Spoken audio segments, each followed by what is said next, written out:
Soc conscient que a Catalunya hi ha un problema relacionat amb el nacionalisme, o no només amb el nacionalisme, però sí amb dinàmiques en què el nacionalisme es presenta com una resposta. Probablement hi ha bones raons perquè la gent estigui enfadada. La violència genera violència, l'opressió crea identitats, i jo sento que el nacionalisme és una forma de violència.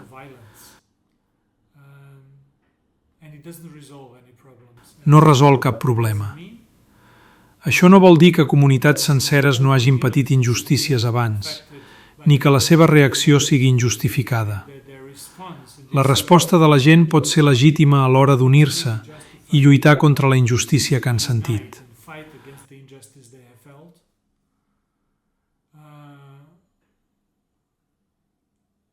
Però, en si mateix, el nacionalisme no resol problemes, en crea de nous.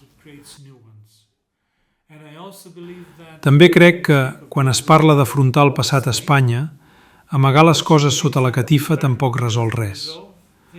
Les injustícies que la gent ha patit, sigui durant el franquisme, abans del franquisme o després, totes han de ser abordades i discutides.